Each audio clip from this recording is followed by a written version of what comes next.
Could you make any more love to that microphone? Hey, MSR.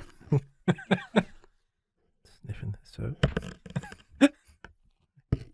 Ever so light scent of sandalwood. Breathe deep.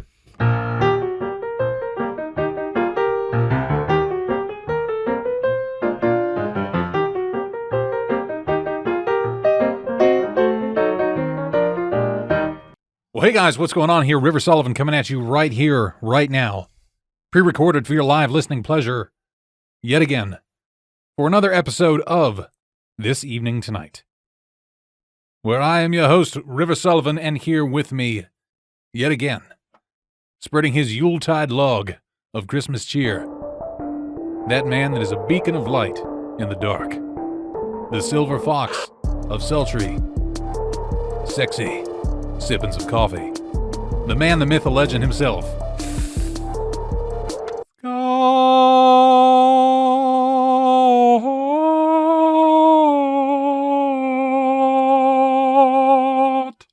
Hello. All right. I know. We're working on something different there, you know. You put a lot into that one. I thought about it. No, I'd never know how I'm going to say your name until, right up until that moment. I get that a lot. It's got to keep it real. So, how are things? I understand now that you're on a deployment with the Air Force. Yeah, I'm right in the middle of the S. You got one of those. You see this right here? That's how I start my morning every morning. Cup of coffee right there. Just, I got the old. I mean, are we calling them BDUs? Are they still okay? Air Force. Are we still calling it like a ABU, or because it's no longer the ABU? Like the pattern. The current lingo is multicams, So even though it's not really a multicam pattern. I mean, it really blends in with your environment, you know. This is the patented multicam pattern that it's available only in Afghanistan. Yeah, I like how we still have the pen holder in the forearm. Yes. What you should do is get some of the kunai, the throwing knife, so keep them in there. That's what these zip pockets are for. Not a fan of the Velcro, by the way. Yeah? Worst mistake the military. I mean, very noisy. It saves you from having to get everything sewed on, but I do it anyway just because I like the way it looks. But yeah. It costs a pretty penny, as you well know. But it's it's inevitable. Like you pull your top out of the dryer in a ball. It's stuck to itself. Very annoying. I do think it's funny, though, you have to wear, the full pretty much combat uniform, but you start your day with a hot cup of joe. And what a better way, though, than to start your day. Nice segue. Yeah, I'm getting better You're on it. And what a better way than to start your day with a cup of fresh, delicious coffee. This week's coffee, though, guys, we're going to talk about is Kicking Horse Coffee. And the blend we're drinking is the Kick-Ass Dark Edition. It's supposed to be a sweet, smoky, audacious. But let's take a look here. So, what's on the bag? Kicking Horse, we talked about that, says, if there's something worth doing, we think it's worth doing great. This remarkable blend of beans is the spirit of Kicking Horse Coffee and a bold invitation to wake up and kick ass with us. It's an Indonesian and South American blend. We opted again for whole beans since we're all bougie now and we have the grinder. So this is supposed to be a real dark coffee, and like I said earlier when I was preparing it, I poured it into the grinder. The sheen of oil that was coming off these beans, it looked like somebody took the beans and hit them with some lemon pledge. Very tarry. Very. Now, let's get that first little. We've been sipping on a little bit, but this is the first one I'm going to really absorb into the palate. Now, see, this is one thing I realized too before we talk about this, how we have two different trains and two different ways of thought, I guess, in terms of our coffee. Because you just have yours black, nothing in it. Me, I like mine a little bit sweet. I do some stevia, again, because the diabetes runs in the Sullivan family. So what are your thoughts? Because my thoughts, I'll let you think on that there. I'm trying to temper my response because I was told by somebody that I always say it's not bad quality coffee every time. But that's really where I'm at with this. This is... Well, it says sweet, smoky, and audacious, right? So, I mean, I'm not sitting here going, oh, the audacity of them. But the sweetness, okay, I'm getting a lot of that out of my sweetener. But the smokiness, that is what I'm detecting in it. Because it's actually a smooth start. Like, you drink it, it's actually very smooth going down. And then the aftertaste you get out of it is a little bit of that smoke. Let me give it another shot and see what you're talking about. Like, it doesn't feel like it weighs heavy on the tongue. I don't taste sweet, but it is smooth. Like, Yeah. if that's what you mean by sweet. Yeah, it's very smooth, even though it's You get a little bit of that dark and smokiness bold. in the back end. yeah, a little bit. But I mean, that's hard to say because typically when you use that French press, like most coffees are a little bit smoky, but it's very good quality. Once again, I'm not mad at it. no, This is not a top 3, but you know what? I'd put it in. It's definitely one of the better ones. I put this above Bustelo. I put this above Lavazza. Because Bustelo is very similar to this, but it has kind of a grit to it. Of course, it's a finer blend. yeah, finer ground. it's not made for a French press. Yeah. It's more of a espresso They mocha got pot a- type They coffee. got a website on this beast? Probably. I don't know. Well, I don't see a website on the bag. That's good looking out there about the company. Come on, guys. I literally know nothing about this. It's this company. roasted in Canada, Oh, all right. but I'll take a look here on the old internet, and we will attempt to include a link in the description below for the coffee there for you guys to check out. Now, speaking of some other products here to touch base real quick, Well, here we go. Duke Cannon. The Duke. I cannot hand out promo codes What? for a little while. I can only do it inside of my own personal social media account. I got my PP smacked by it. Say it ain't so. I thought that was the whole point of them handing out a code. The code is, as a brand ambassador, I didn't read the fine print, so I guess it's my fault. I can give out the code once a week that people can use, but it has to be within my social media account, my personal social media.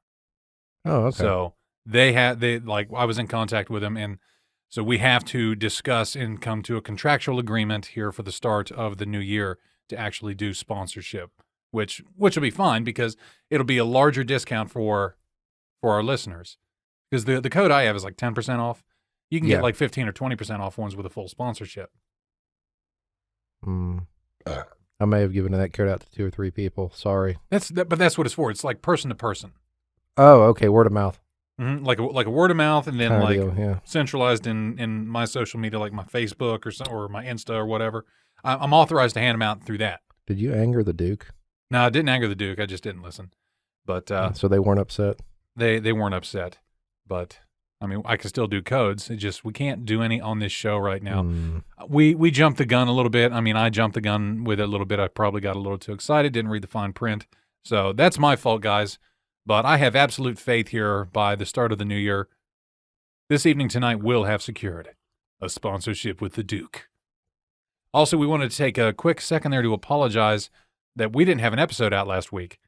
And that's on me as well. I've been so busy at home working on that stupid building project. And God, we've got so many other projects in the works right now. Had to get a bunch of people together for roofing. We got roof getting put on the house here in a few weeks, and we actually are going with a licensed and bonded and insured contractor. Went with good old over-the-top roofing out of West Virginia. But jump back here to Duke Cannon. I did bring a couple here that I wanted to show you. Now, this was the beer soap that we had last week, or last episode. This is the Budweiser edition. Let me smell on it. So the other one was sandalwood. That one is cedarwood. Ooh. I haven't even smelled it yet. Ooh, that's good. I don't know. It's the Christmas edition version of the old Milwaukee one, the sandalwood. I'm sorry, I didn't say that right. Sandalwood is known as the Frothy the Beer Man soap. No, I do. I like that one. So you like that one better? Yes, I like both of them, but this is legit. So in the spirit of Christmas then, this one is yours. Oh, well, thank you, sir. Enjoy. Frothy the Beer Man soap. So yeah, we had a couple of the other ones though. Like I said, these are going to be stocking stuffers for one of my nephews. We do the Secret Santa. He's getting some shoes. Which one is that one, the blue one? That's Naval Diplomacy I is the smelled blue that one. already. That's kind of That's like a an good Old one. Spice style. And then there's the Leaf and Leather, which I'm not sure how I feel about that one. It's I like definitely some like leather in. Like you smell like an old baseball mitt. You put that on you. So I told you about the ones I got right, the Frontier 40, which I'll bring next week and we can unbox, but I was having my better half go through and sniff them. And the only one she liked was the Midnight Swim. It's kind of similar to that Naval Diplomacy. Yeah. She's like, you're an idiot. Why do you want to smell like wood? Because that's what a man smells like. Oh yeah. Oh man. So I did a So the building is done. For the most part, I have one final piece to put up on my longhouse, which is no longer a longhouse. I wanted to go Viking, and as I kept building it, It's evolving. it evolved. I had Viking in mind, and that's what I wanted to do. But as I started building things, I went, this is not Viking. I ended up settling into a rustic aesthetic. So it actually has like a coal miner's camp or maybe a woodcutter's lodge kind of feel to it. It has come a long ways. I'm not going to lie. When he first started putting planks in, I'm like, what is he doing? Man, He's just making a barn. You should see it now. Like, I got a crate. So I found a guy that had some crates for sale. It was like, he's part of some like lumber and trucking company. If you try to find a crate online with just like a regular ass wooden crate with a lid on it, just a regular lid, they're like $200. Like, it's stupid the amount. Like, you go on Etsy, type in a crate, you're at least a bill into it. Good old Facey Space, man. I hit up the marketplace. This guy's selling these crates for $25 a piece. Like, what kind of crates are we talking? Like, how big? Wooden? I'm talking a wood crate that's probably about the size of this desk. Oh, all right. And by about the size of this desk, it's probably about 4 or 5 feet wide, and it's about 2 feet, from back to front, and then it's 20 inches deep. It has a full, just wood everything, and it was wood branded. Like whatever company they had, it had a brand on the side, so it's legit. It's So they're like coffins. Oh, you could fit it. You definitely could fit in it. I could probably fit in it if I squeezed, but like you could probably lay in that thing. Like it's spacious. But I wanted a crate because even with the fire pit and everything in there, and we got to test it out a while ago, and it's nice and toasty in there, except on those real cold nights when we have that cross breeze to keep any gas fumes or anything from the propane. Lingering. So I was like, I'm going to put some blankets in there, but I want to get a crate and like mount it up on the wall and just have like a little supply crate. And I found these nice, like Spanish style wool blankets, like nice outdoorsy ones that fit with that Westernish rustic aesthetic. And I ordered 3 of them. Only one of them came in the mail today because, Amazon, whatever. They're busy. 'Tis the season. And I got that crate, and I went, that's way too much room. Like, 3 blankets is going to look stupid in there. So I took some of my old 2x12s that I still had left over and created a partition in the center, or off center. There's probably like a 1 foot, 2 foot section on the left that will house the blankets, and the rest of it will house all of, like, my kindling. Like, the kindling that I split, I used to just keep on a pallet in that building and just go in a pile. So I was like, oh, let's dress it up a little bit. So that's what I did. Let me see here. I love how excited you get about this building. It makes me excited. Gonna put the blankies in there so that way when we got the propane going, and you're sitting there in your chair and you're like, it's warm, but I'm still a little chilled. Maybe you bring your old lady over and she's sitting down and you're like, oh, hey, baby, here's a nice wool blanket. I'm all about now the full experience because the effing COVID out there, we're not gonna be able to go anywhere. We're not gonna be able to go out. Not gonna be able to, get the bars. I don't know. I haven't been to a bar in I don't know how long, but probably not missing much. No, because that's the thing. When I got that building pretty much 95% done, I had like a little soft opening, had a few people over, just like it was 4, including myself. And it was awesome. Like I had my speaker hooked up in there, had the music going, the fire going, the lights were on, the little flickering lantern lights were on. And it just had this atmosphere that it just brought me back to just hanging out with your buddies, just going out for a pint somewhere and hanging out with your friends. Except I didn't have to leave my home. I mean, they had to leave theirs to come up to mine, but it wasn't overpriced drinks. It wasn't like we were only as loud as we were. You didn't have to be loud over anybody else and somebody playing shitty music on the jukebox and some drunks getting in fights. Like it was wonderful. We could kick back, relax. Obnoxious drunk women. Yeah. Hey, sailor. Do we want to open that can of worms? What, the COVID? Mm-hmm. No, not really. I mean, we all know where it's going. We're all probably going to go on some kind of lockdown sooner or later. It is right. What it is. Here's the only other thing. This is the one thing I can't figure out about it. How were we so unprepared to do this again? Because the TPs are flying off the shelves again. Yeah, I didn't. So I went to Sam's Not even just we as in people. I mean, the Like as the hoarders of world. shit. But we as in like everybody else that hoarded shit and bought everything. Like we had enough time after the hoarders got done that we still were able to go out and stock up just enough to have to get us to last us for a while. Right. So who else is buying shit? I don't know. Like that blew my mind. I saw that this past weekend. Like, oh, here we go again. like I kid you not, at Sam's, all they had was restaurant quality toilet paper. I kid you not, it had the picture of the double spooled. That's all they had. All one brand. Made me think of, was it Ben Stiller in Tropic Thunder? Or he's in the Scorcher movies, like Scorcher 2. Like this, here we go again. Like that's pretty what much this it. is. Who left the fucking fridge open? Like all feelings aside of the restrictions and all that, like I understand. I haven't been keeping up with the news. We're experiencing a spike right now. Yeah, this is like third wave. Like the first wave was the ignorance wave in like February, March. And then we had, I called it the stupid wave, which was our second wave, which was inevitable. But it was just because it's a hoax. I'm not a sheep. All right, whatever. Do your thing. And then we have what I call the fuck it wave. Because is that where we're at now? Yeah. It's in between rallies, elections, Thanksgiving, and Christmas coming up. Basically, the world losing its S. Yeah. The world is losing. Because that's where I was going with this. Is like why? Like I'm confused of why we're in the middle of a spike. Like I haven't changed my behavior too much. I'm growing accustomed to not having to go out to do a lot of things. Because. And it's a double-edged sword. One, you're losing the ways of the old where you could just go out and do shit and not have to worry. Like, I've grown accustomed to driving in my car, go to Lowe's, because that's where I spend most of my time. When I go out, I go to damn Lowe's. Put my little mask on, go in, tell them my order number, because I already ordered everything online. They either wheel it out to me or I go and grab it, get my car, go back home. If, without a pandemic at play, if that was the case, without a pandemic, people would be happy about this. Think about it. Everything has been modernized in like Operation Warp Speed for a vaccine.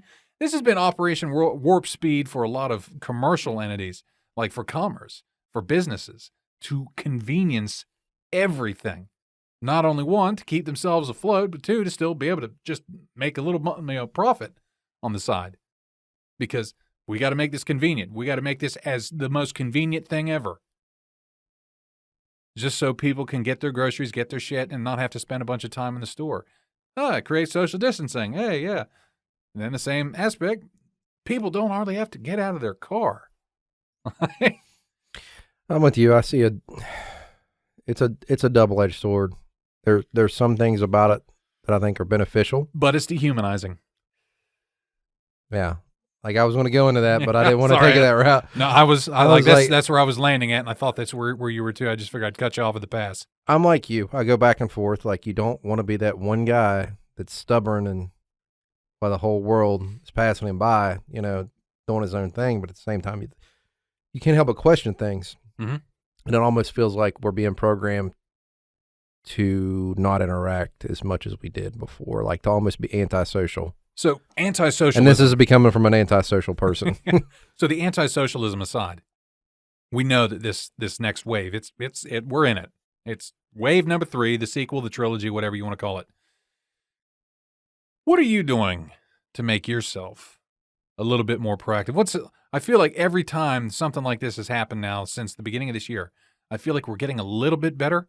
Like case in point example for me. I know that the cases are on the rise and it's more cases than ever, and we're also testing more, but whatever. I'm not going to read too much into it. So we'll say more cases. So it means I have more of a chance of getting it. What I've done is I ordered vitamin D and some zinc. Just zinc vitamin and vitamin D3 supplement. Because it fortifies the immune system, and the zinc fortifies your lungs and the immune system and everything for fighting off of respiratory illness. Because I don't really trust these vaccines yet. I don't know if I'm not jumping for one as soon as they come out. That's just me. I know a lot of people will, and hey, good on them. Hey, let me know how it goes. If it goes well, eventually I might get one. But if I can do everything I can to fortify my own body, we're eating healthier, we're working out, we're taking good vitamins to fortify our systems, not really living too shittily. When you think about it, too, there's kind of a silver lining. When the threat of a pandemic is, you're staring down the barrel of the threat of a pandemic with a disease that, or a sickness that people don't know, is it real? Is it not real? Can it kill you? I mean, the survivability rate is still like 98%, but it's novel. You never know. Will you be that 2% or will you be that 98% if you get it? So a lot of people have had a wake-up call. Like, it had forced me to go, I'm going to take care of myself a little bit better. Like, I'm not out there trying to run marathons or anything like that, but I'm making sure that I take better care of my body because I want to be around for my other half, and she's doing the same thing to be around for me. This is one hell of a tangent I went off on. I'm enjoying it. But I mean, were you working out before this? I was. You're just taking it serious now. No, I was running. You're working out extra hard. I am doing a little bit extra. Like on my weekends, it used to be my weekends would be just not do anything other than shit around the house, you know. But the thing that I've applied to my other job and here on my time off is if I'm not like running on the treadmill or running on the road, any activity I do that has any kind of manual labor, you can turn into a workout. Simple things like all that kindling I split. I mean, there was a few 100 pounds of kindling that I split. My shoulders, my arms, everything, they got one hell of a workout today. I'm a little sore already. And like when we do stuff at work where I got to be on my feet a lot, if I got to like push a cart somewhere or do something, I try to do it with a quickness. I try to push off from my calves more than my glutes or whatever, or swap it out. That way you can work both muscle groups independently to help, you know, burn more calories. You'll never see me going into a gym because too many people, and I got kind of a complex about it. So I don't like working out in gyms. Like I feel like I'm being watched and judged, severely judged. I have been like that at times in my life before, and still am to some degree, but I can just work through it. And it depends on the size of the gym and the setting. Like since I've been doing what I'm doing now, like I go pretty much every day. I show up real early in the morning because we have kind of like a group PT session. It's like a class more. The fitness guy down there runs it, and like I'm telling you, he has been destroying us here in the last couple of days. Like, have you ever seen those balance balls that are like kind of like flat on one side? Yeah. I did squats on one of those today. It's very challenging for somebody my age. Dude, that's the Air Force, man. They're all about that, the new age calisthenics and everything. I'm surprised they ever do anything with kettlebells or yes, circuit training. Oh, get this. That's what we do every day. They got you doing CrossFit. Yeah. So, but I'm liking it. It makes me feel good. You know, I've been getting sore out of it. The greatest thing is now, like I've signed up to do, they do running evaluations. Like they actually have some cameras and software that apparently they can make you run for 30 seconds on a treadmill and they like evaluate your stride and balance. Yeah. I'm excited about that. Yeah, I've heard of that. They'll evaluate not only the stride and the balance, they'll give you tips and tricks on how to improve your run. Exercises, and they can also recommend, based upon your running style and your posture, like the best kind of shoes or insoles that you can wear. Hey, I'm about getting every advantage I can because I don't like to run. See, that was the thing with me. I hated running. I can do it. I don't like it. I hated it so much. I always used to lift back in the day. Mm-hmm. Now, my whole regimen now has just been, it's all cardio. All cardio. And the only weight training I get is everything in that damn building. So like any kind of manual project, because a lot of them I end up kind of doing on my own, which is whatever, because it teaches me the self-reliance and how to do shit on my own. Like it's made me very self-sufficient, very independent. But I get a good workout out of it. Now, though, I'm to the point. You remember when I used to be like 320 pounds? Not really. I'm sure you were, was but 320. Yeah, I wore it well because I always wore a coat over my boobies so nobody could see them. I always wore a big hoodie or a coat because I knew what I looked like. You know, I saw myself getting out of the shower. I got to the point where I was like, man, I'm not even taking my shirt off in the shower. It was bad. Like I've been there. I had to run once, and I remember like my throat was going. Like had this whistle, it was getting all tight. So when I started running, like I didn't. That's where I hated being in the gym. That's why I started running on a road. Like so, you know, people would see me, but they're driving by real fast. So, because I'd be in the gym with 300, all that mass running, and then people in the gym just kind of like looking at, well, look at Tubby over there. I give him a week. That's everything went off in my head. But now I'm at the point where I love running, and I was at the point where when I started running, and then up until recently, I always had to run with like a hoodie on or something. Didn't want my tatas jiggling or whatever, because I'm self-conscious like that. Well, I got to the point where the girls have finally gone. Like there's a little bit, now it's kind of there's more muscle there now. It's not really a flappy floppy thing. I was like, oh, those are pecs. Like make a little boop boop, make them jump a little bit. The boop boop. It's like I'll go running on the treadmill or something now, just my shorts and a t-shirt, and I'm like, hey, feeling real good, like positive mental image, because it's nice to run and look down. I'm like, it's not all dancing down there. Like it doesn't look like my body's doing the hula while I'm trying to run. That's the one thing I do like about the Air Force, is they put a lot of money into their fitness and fitness programs, like as far as their gyms and whatnot, and different activities, like as far as like they run a 3K once a week at our base, which I participated in poorly, I might add, but still. A 3K? It's like almost 2 miles. Oh. Yeah. Like a mile and a half? No, it's about 2 miles almost. Oh, it's like 1.8, I think. Yeah. But still, I mean, and just the amount, what's the word I'm looking for? Diversity of equipment they have and things they offer, classes they offer. It's like they're paying people from professional gyms to come in and do like stability and whatever classes, core classes. And part of my job is because I'm supposed to go, be around people and check on people's, welfare. Mm-hmm. I pretty much just do them all. It's great. Yeah. Oh man. So if you're, what kind of running shoes you use? I currently have some Nikes. I'm not a fan of them, but that's what I have. What I've been using, I highly recommend these. And God, I wish I could get a sponsorship from these guys, because I'm going to buy a pair of their shoes in black so I can wear them to work because they're so comfortable. Hoka is a brand. Hoka 1-1s are what I wear. And I think I paid $130 for them. I went down to Morgantown it's called Morgantown Running. And they have a little shop down there in that Seneca Town Center. Oh, okay. One of the little antique shop on Beechhurst. Yeah. Well, me and the old lady went down there because she was like, let's get you some good running shoes. Because I was wearing like $15 Under Armours I got off Amazon on Prime Day or something. And they were okay. But a lot of orthopedists and chiropractors will tell you, don't wear Under Armour running shoes because they're too soft. Like I wear Under Armour boots for work and I love them.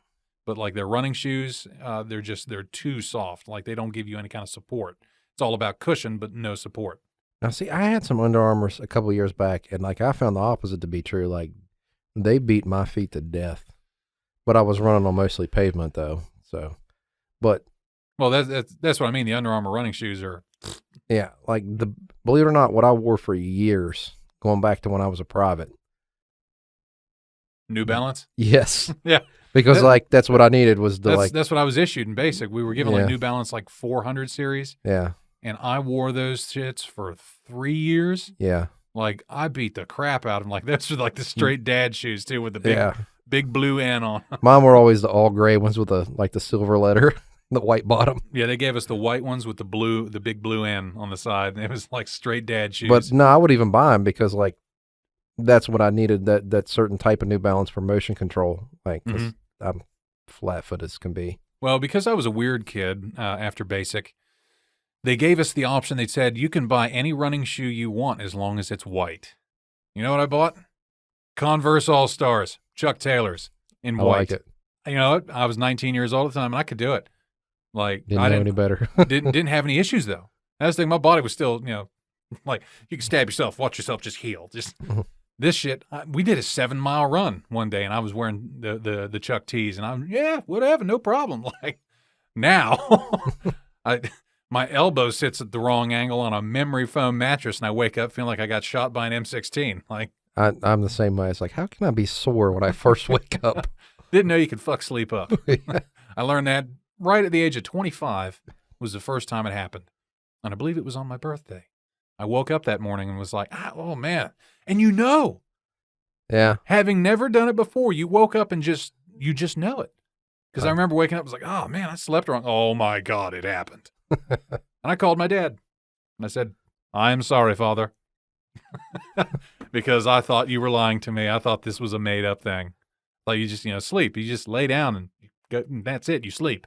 I didn't know you could mess this up. Like I don't get it either. Like I have slept on the hood of a Humvee before in gear. And now, like you said, if you sleep the wrong way on a memory foam mattress, you're practically crippled when you wake up. Oh man, all the work I've been doing at the damn building. Just splitting that wood today, I got done because it was just bending over to pick up a new piece and then put it on the splitter and then hit it with the damn hammer.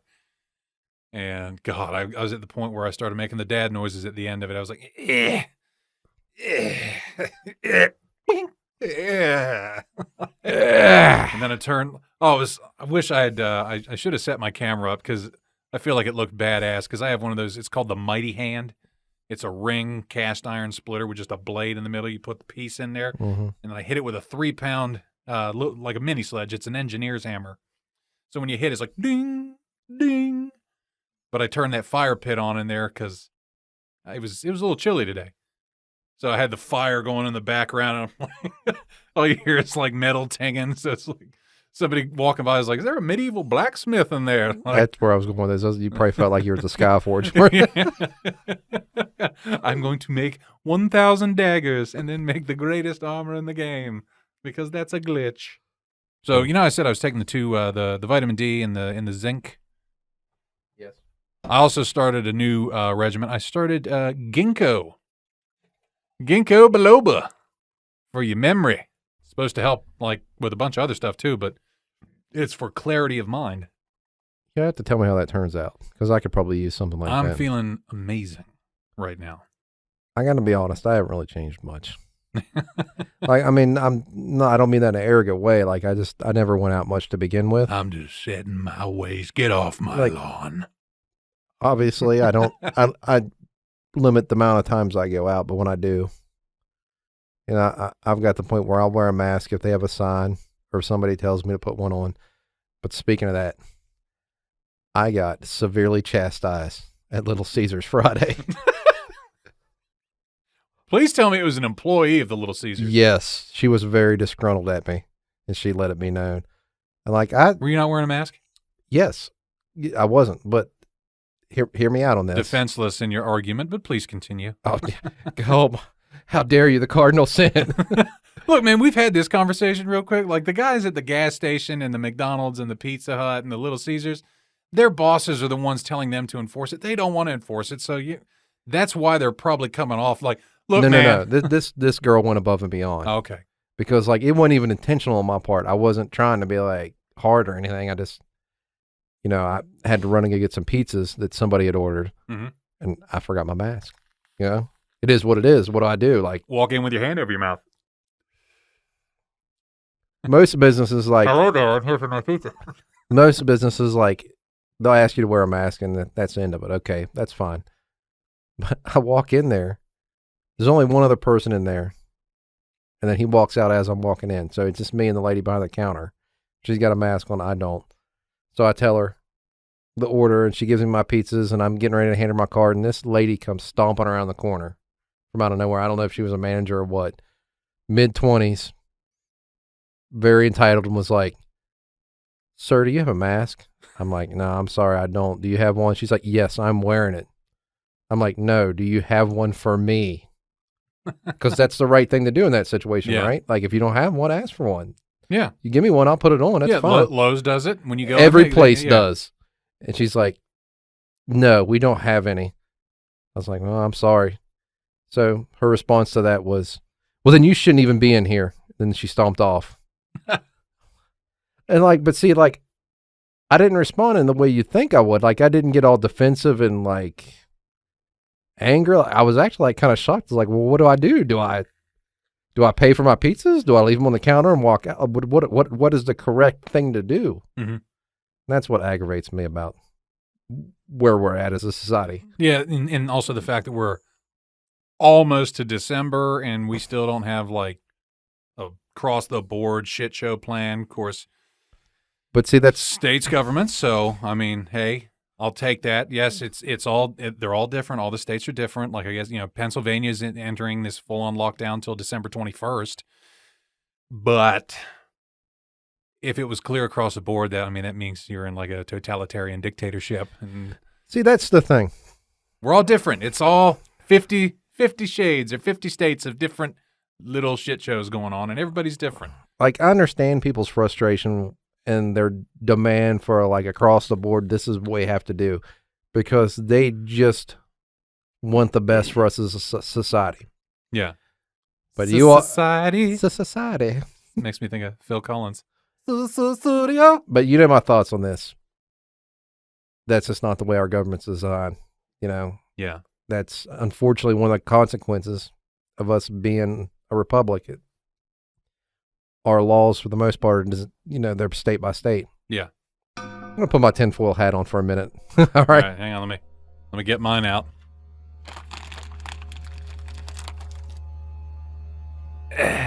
All right, mine's on. For the sake of argument, I'm not disputing that COVID is real and bad things are happening. But what we fail to realize, though, some of us, I think, is when we hand these blanket powers to government entities, or we even demand that they take them. Please help us, government. Yeah. I've been around government long enough to know that they're not just going to hand them right back. Yeah. And like we've had this discussion many times, where is that tipping point over, individual rights versus public safety? It's a very gray area, I'm not saying I have all the answers. Who was it I don't that know said what's right and wrong, one that gives up safety and security? Everybody attributes that to Benjamin Franklin, but that's not true. There was I'm somebody trying to else. remember the full quote. It was like, he who gives up his safety for security deserves neither. Correct, but it wasn't Ben Franklin that said that. A lot of people say that, and I researched it because I like that quote, but I think it was somebody else, somebody of none that wasn't significant at all. Yeah. Now, I think these are discussions we need to have, and it aggravates me that when you try to bring them up, people get mad, and like the lady at Little Caesars that yelled at me.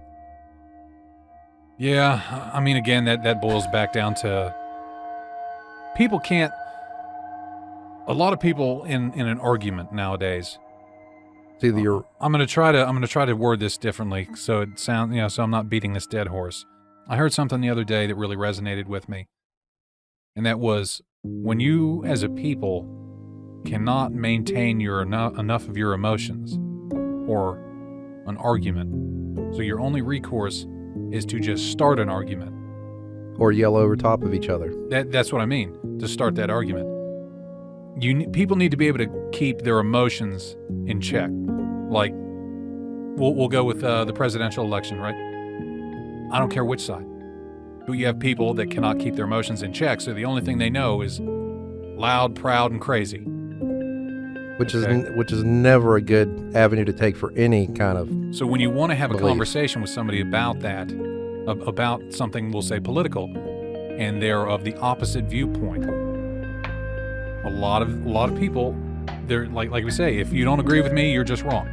And what a lot of that you see is that, no, you're wrong. That's just, you're in your feelings, you're mad because they don't like what you like and they don't agree with what you like, but you can't keep enough of your own emotions in check to actually go, well, why? Let's discuss. They don't. They just get mad, and then they yell at each other, and then they fight. These are the people that I worry about are going to be the ones that start some kind of bullshit civil war in this country. I agree. Because you're going to have just loud, proud, crazy, and angry.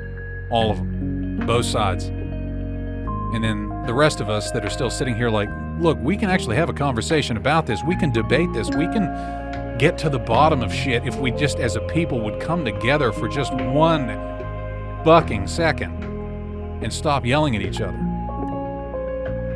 It is what it is, man. But the squeakiest wheel gets the grease.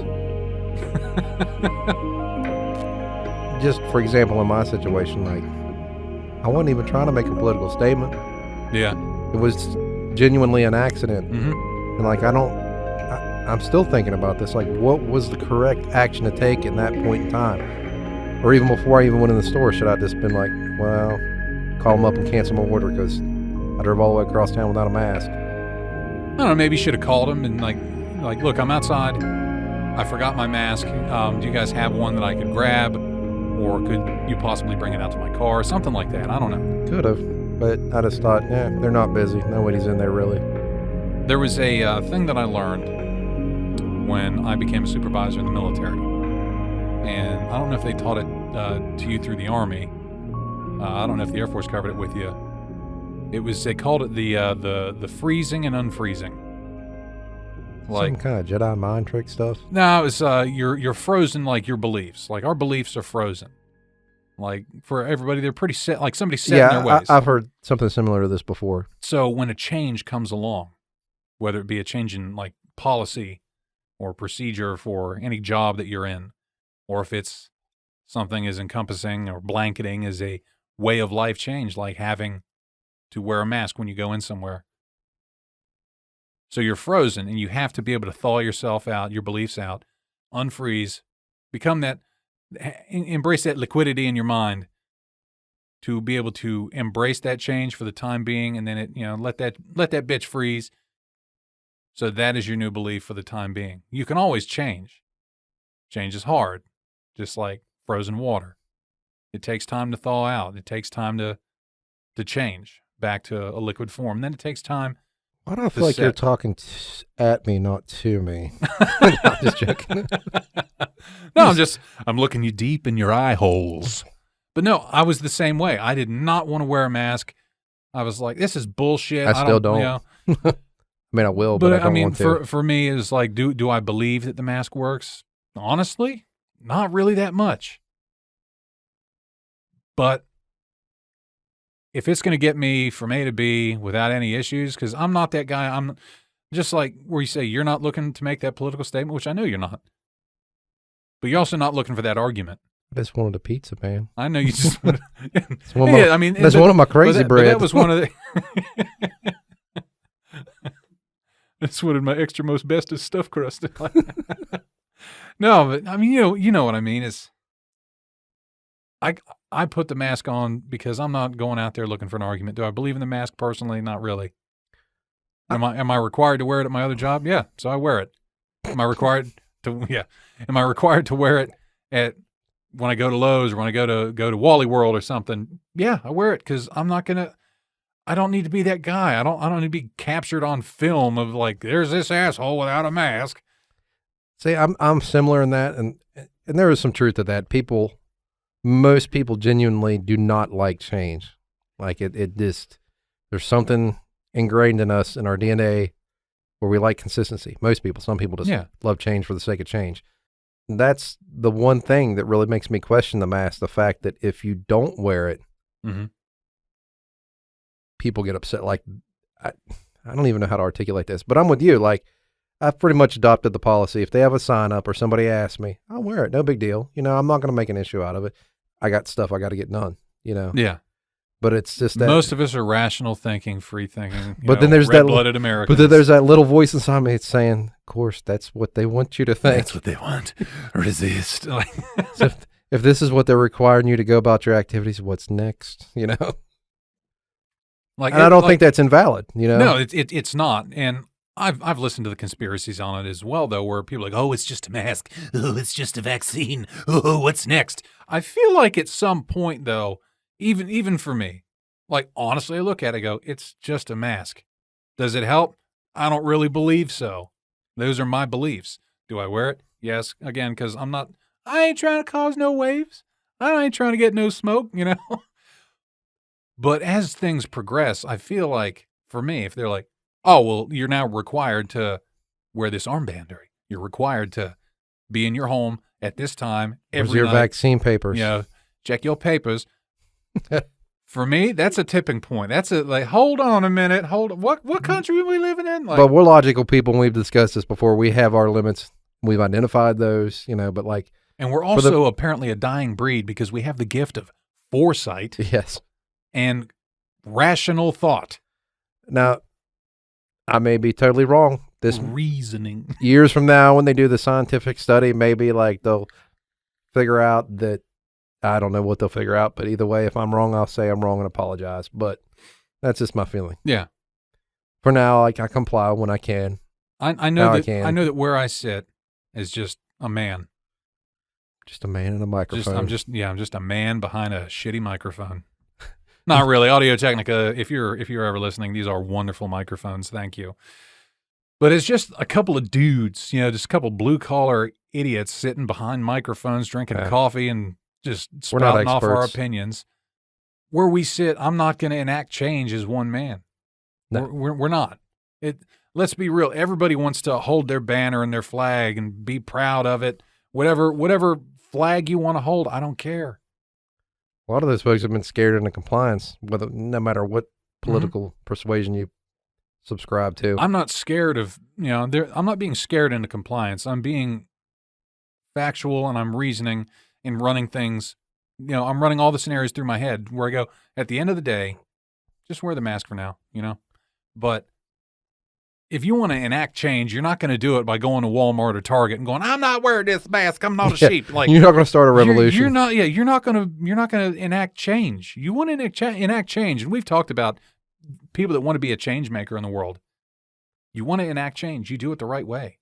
You don't do it the violent way. You don't do it the Karen way. I have a time or two debated on whether I should send a nastygram to Big Jim. It's like, I feel so much better. Oh, Big Jim will save us. We have the Hyperloop now. It's all good. Yeah, but he's getting so forceful and aggressive about things. Yeah, well, we're not to the Pennsylvania status yet. Yeah, so we're looking. Yeah, Big Jim's looking at clamping down. I guess he cussed again. That's awesome. On a press conference. Follow the fucking guidelines. But anytime you're starting to threat criminal action on something that's not even a law. Yeah, see, I feel uncomfortable. There's things there where I draw the line, but most law enforcement have even said, even in California, there's sheriffs on record going, "We're not enforcing the curfew. We're not writing people up for the snitch line, calling in for somebody not wearing a mask. So we're not doing it." I said, the moment you start jailing and fining your free citizenry for a mask, things are really kind of going downhill. Now, don't get me wrong, Spanish flu, when that broke out, there was a whole mask thing for that. People got killed over those masks. They called them mask slackers. There was like one instance, it was like 100 mask slackers were shot. And this is like the early 1900s. I feel like there's some segments of our population that would be okay with that now. And that's what disturbs me. Yeah, and the moment you start going down that path, where does it end? It's dark. Where does it end? Now we're just literally, people want to talk about, they say, "Oh, the draconian measures of these lockdowns." Look, man. I don't think they're draconian yet. Draconian, you still got Netflix. We still get Grubhub to the house. You can still go to the grocery store. Yeah.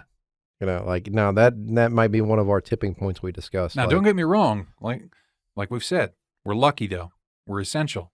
We are just a small portion now, I guess, of the populace that is lucky enough to still be working. That's what blew my mind about that whole situation with the pizza. It's like, what do you want me to do, lady? Like, be thankful you're working right now. Boss. I'll tell you what. I understand she's probably underpaid and underappreciated because I've worked those jobs before, but be grateful you're working and somebody's buying pizza, Like, I'm not trying to make a political statement. I just genuinely forgot. I'm not trying to hurt anybody. We're okay. It was one of those situations where she wasn't even the lady working behind the counter. Yeah. That lady gave me that look like, "I'm sorry, she's on it again." Yeah. So we're pretty much out of time. Like, we've killed it, man. But I do want to close on something like that as a reminder to all of us. For all of my fellow essentials out there, just remember, like, we all bitch and complain about our jobs. I mean, it's the American way. I'm pretty sure it's just the Earth way. Human way. We gotta bitch about some things. Those little binary, non-binaries, whatever you want to identify as, us working stiffs out there. Just remember, we're still working. We still are lucky enough to be getting a paycheck. And my heart goes out to people that have lost their business, that have been laid off, that have been put on a furlough, that can't work. If I know you, if Scott knows you, if you guys are really in need, reach out to us. You know that we'll do anything we can to help you. Yeah. But also remember, we're all people. We're all human. Do the human thing first. I believe that we're all still inherently good. So let's try to help each other out here. I'm not blaming 2020 anymore. All right? This is our shit show. This isn't 2020 shit show. It's our shit show that we got, that we're living in. It just happens to be the year. So let's help each other out through this shit show. I don't know how many more times I can say the word shit show, but... If I could add on to that, I certainly believe we're all capable of being good. But I'd just like people to keep in mind it's a very tense time right now. People are frustrated, and rightfully so. No matter what your beliefs are, political or medical or scientific or otherwise, keep in mind when someone responds to you negatively, is angry or upset, there's probably a reason for it. Maybe treat them as you'd want to be treated if you were upset and not necessarily thinking or acting rationally. Yeah. Take care of each other. Don't go out there looking to be the problem. Look out there trying to be maybe a solution, you know? Yeah. Little kindness goes a long way, I guess. Keep on keeping on. Well, yeah, guys. So like we said, we're pretty much all out of time here on the episode. So thank you, guys, for putting up with the fact that we didn't have an episode last week. And again, my apologies for the lack of a code here for Duke Cannon. But I know that's coming. Don't forget all the other different ways here that you can listen on Amazon, TuneIn, iHeart Radio, Stitcher, Spotify, Sounder, Google Podcasts, iTunes, and good old-fashioned YouTube if you want to say hi to Cat Damon there on the screen. And the new and improved BS Fireplace. Don't forget to check out the merchandising store. That's shop.spreadshirt.com/TET show. And with times being what they are, I'm going to see if I can generate us a coupon. I think I can actually, because that's our store. Coupon? We can control that. We'll try to take like 15% off the merchandise. Ooh, I'm about to order a bunch of cups. Oh, there you go. But okay, guys, thanks again for tuning in. Thanks for stopping by. And until we see you here again on the show, peace out. Later.